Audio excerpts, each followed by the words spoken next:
अस्सलाम वालेकुम वरहमतुल्लाहि वबरकातुहू। उम्मीद है आप बहुत खैरियत वाक़ई से होंगे। रूहानी शिफा खाना चैनल पे आप तमाम लोगों का मोस्ट वेलकम है, तहे दिल से इस्तकबाल है।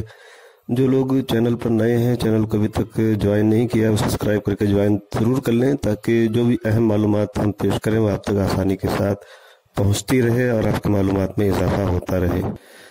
आज जिस टॉपिक पे हम बात करने वाले हैं वो बहुत ज़रूरी है और इंटरेस्टिंग ही नहीं बल्कि वेरी इंटरेस्टिंग है। और इस ताल्लुक़ से कमेंट भी आया था चैनल पर। तौसीफ़ चौगले साहब ने इस ताल्लुक़ से कमेंट किया था कि रमज़ान का महीना करीब में है, तो फास्टिंग के ताल्लुक़ से भी कुछ बातें बताई जाए और ये ज़रूरी भी है। तो रमज़ान की वैल्यू या इसकी अहमियत जो है इस्लामिक नज़रिए से बहुत ज़्यादा है।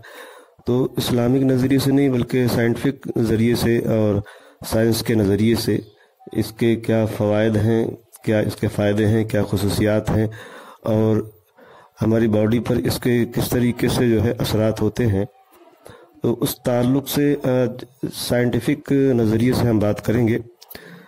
रमज़ान इसे क्यों कहा जाता है, इस ताल्लुक़ से हम बात कर लेते हैं। रमज़ान जो है ये रम्ज़ से बना है, जिसके मायने हैं जलाना। चूँकि ये महीना भी मुसलमानों के गुनाहों को जला देता है, इसलिए इसे रमज़ान कहा गया। या रम्ज़ का एक मायने गर्म ज़मीन से पाँव जलना भी है, क्योंकि माह रमज़ान में मुसलमान अपने नफ्स को भी जलाता है, इसलिए ये नाम पड़ा। या रमज़ान गर्म पत्थर को भी कहते हैं, क्योंकि जब इस महीने का नाम रखा गया तो मौसम भी सख्त गर्मी का था। तो इन वजूहात की बिना पर रमज़ान ये मशहूर हुआ। रमज़ान में खजूर का इस्तेमाल करना और खजूर का जो महत्व है वो ख़ास होता है, इसकी अहमियत ख़ास है, इसकी वैल्यू बहुत ख़ास रखी गई है।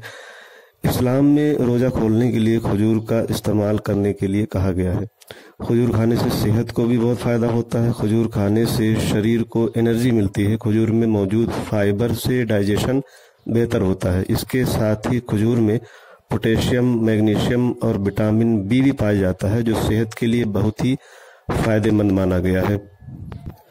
रोज़ा हर मुसलमान के लिए फ़र्ज़ बताया गया है, लेकिन ये मालूम होना चाहिए कि रोज़ा रखने से न सिर्फ सवाब मिलता है बल्कि ये शरीर पर भी फ़ायदेमंद होता है।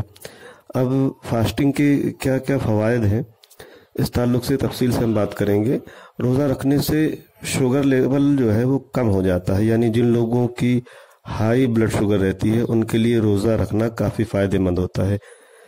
रोज़े के दौरान अक्सर जो है खाना पीना बंद रहता है, जिसके कारण इंसुलिन रेजिस्टेंस नहीं होता है और शुगर मेंटेन रहती है। लेकिन इसके बावजूद भी अगर किसी को कोई प्रॉब्लम होती है, तो जो डायबिटीज पेशेंट हैं, तो रोज़ा रखने से पहले एक मरतबा डॉक्टर से सलाह ज़रूर ले लें।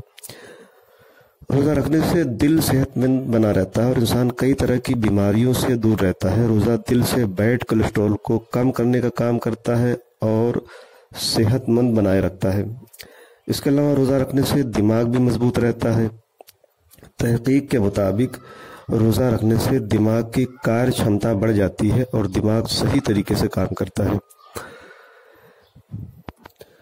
मैंने शुरू में ये कहा कि फास्टिंग यानी रोज़े के ताल्लुक़ से हम इस्लामिक नज़रिए के बजाय साइंटिफिक नज़रिए से यानी साइंस के नज़रिए से बात करने की कोशिश करेंगे, ताकि ये साबित हो सके और ये वाज़े हो सके और ये मालूम हो सके सभी को कि फास्टिंग यानी रोज़े के साइंसी नज़रियात क्या हैं और इसके फ़वाइद क्या हैं। मोटापा आजकल अधिकतर लोगों की समस्या बनी हुई है, लेकिन रोज़ा रखकर बढ़ते हुए वज़न को आसानी से कंट्रोल कर सकते हैं। यूनिवर्सिटी ऑफ टेक्सास की स्टडी के मुताबिक खाली पेट रहने या कम मात्रा में खाने से शरीर की सूजन कम होती है, ब्लड सर्कुलेशन बेहतर होता है और वज़न भी कम होता है। स्टडी के मुताबिक फास्ट करने से शरीर की कोशिकाओं पर स्ट्रेस पड़ता है, इससे वज़न कम करने में मदद मिलती है। इसके अलावा हेल्थ एक्सपर्ट की अगर बात माने तो उन हेल्थ एक्सपर्ट के मुताबिक रमज़ान के रोज़े रखने से वज़न कम होने के साथ साथ शरीर में कोलेस्ट्रॉल का स्तर भी कम होता है। कोलेस्ट्रॉल कम होने से दिल सेहतमंद रहता है, साथ ही हार्ट अटैक और स्ट्रोक जैसी गंभीर बीमारियों से हिफाजत होती है। मेटाबॉलिज्म बेहतर होता है। रोज़े के दौरान दिन भर भूखे प्यासे रहने से मेटाबॉलिज्म बेहतर तरीके से काम करने लगता है। इससे खाने पीने की जो आदत होती है वो दिन में छूट जाती है। इसके फ़ायदे ये होते हैं कि रमज़ान में लंबे समय तक भूखे रहने के बाद देर शाम से जो खाया भी जाता है तो इससे शरीर में एडिपोनेक्टिन नाम का हार्मोन बनता है। ये शरीर को ज़्यादा न्यूट्रिएंट्स एब्जॉर्ब करने में मदद करता है। इसके अलावा जो है जिन लोगों को स्मोकिंग की आदत होती है, बीड़ी सिगरेट तंबाकू गुटखा पान वगैरह का इस्तेमाल करते हैं और इसके बगैर रहते भी नहीं है। कुछ लोगों को ये बुरी लत होती है कि एक लम्हे के लिए भी उससे दूर नहीं रह सकते और ये आदत छूटती भी नहीं।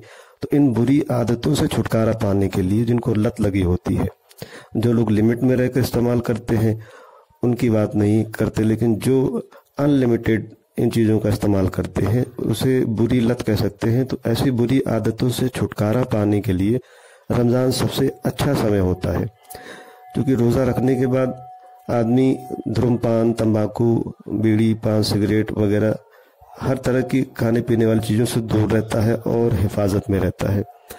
यूके नेशनल हेल्थ सर्विस के मुताबिक अगर बात करें तो धूम्रपान अल्कोहल और तंबाकू की लत को दूर करने के लिए रमज़ान सबसे अच्छा समय माना गया है। इसके अलावा कैंसर जैसी घातक और गंभीर बल्कि जानलेवा बीमारी कही जाती है, ऐसी गंभीर बीमारी में रोकथाम करने के लिए और इसके असरात को बढ़ने से रोकने के लिए भी फास्टिंग यानी रोज़ा रखना काफ़ी फ़ायदेमंद माना गया है। और जो बात हम कर रहे हैं वो साइंसी नज़रिए से कर रहे हैं, स्टडी और तहकीक के मुताबिक हम बात कर रहे हैं। तो कैंसर जैसी खतरनाक बीमारी में भी रोज़ा रखने के बड़े फ़ायदे बयान किए गए हैं। तो बहुत सारी मुख्तलिफ बीमारियों में रोज़ा रखकर बीमारी को दूर किया जा सकता है, उसके असरात को कम किया जा सकता है, बीमारी को बढ़ने से रोका जा सकता है। लेकिन अगर किसी को रोज़ा रखने से किसी तरह की दिक्कत हो रही है, बीमारी के बढ़ जाने का ख़तरा है या देर से ठीक होने का ख़तरा है, तो यहाँ इस्लामिक नज़रिए से भी इजाज़त है कि वो डॉक्टर से हेल्थ एक्सपर्ट से इस मामले में कंसल्ट करें, उसके बाद ही जो है वो फास्टिंग की तरफ तवज्जो दें या रोज़ा रखें।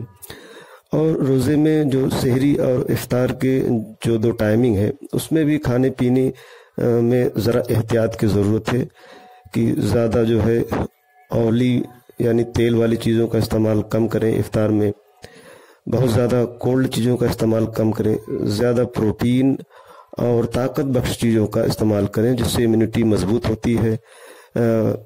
फल फ्रूट की तरफ ज़्यादा ध्यान दें, जूस वगैरह की तरफ ज़्यादा ध्यान दें, नारियल पानी वगैरह का इस्तेमाल करें, गोश्त वगैरह का भी इस्तेमाल कर सकते हैं, लेकिन तली हुई चीज़ों का इस्तेमाल जहाँ तक हो सके कम करें और लिमिट में रहकर इस्तेमाल करें। सहरी में भी जो है इस तरीके से इस्तेमाल किया जाए लिमिट में रहकर, और लिमिट से ज़्यादा पानी ना पिए ताकि पेट भरा रहे, फिर दीगर कामों में दिक्कत आती है। तो सहरी इफ्तार में लिमिट में रहकर और तली भुजी हुई चीज़ों से बचकर जो है खाने पीने का एहतमाम किया जाए तो बहुत ज़्यादा इसके फ़वायदे और बहुत सारी बीमारियों से छुटकारा मिल जाता है। रमज़ान बरकतों का महीना है और फजीलतों का महीना है, इबादत का महीना है, लेकिन साइंसी नज़रिए से देखे जाए तो इसके बहुत सारे फ़वायद भी हैं।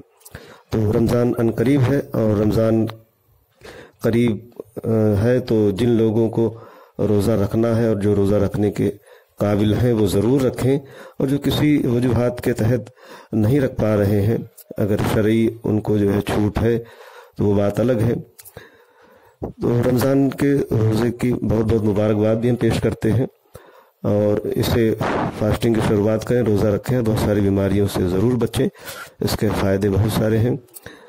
और ये मालूमात जो रमज़ान के ताल्लुक़ हमने पेश की फास्टिंग के बारे में, उम्मीद करते हैं कि आप लोगों को पसंद ज़रूर आएगी। तो ज़रूर रखकर रोज़ा अपनी सेहत को बेहतर बनाएं और कसरत से इबादत और रियाज़त करें, साइंसी नज़रिए से भी फ़ायदा हासिल करें, शरई नज़रिए से भी इसका फ़ायदा हासिल करें। आज के लिए इतना काफ़ी समझते हैं, फिर किसी दूसरी टॉपिक पर जल्द ही मिलेंगे। तब तक अपनी और अपनों की सेहत का खास ख्याल रखें। बहुत बहुत शुक्रिया, जज़ाकल्लाह।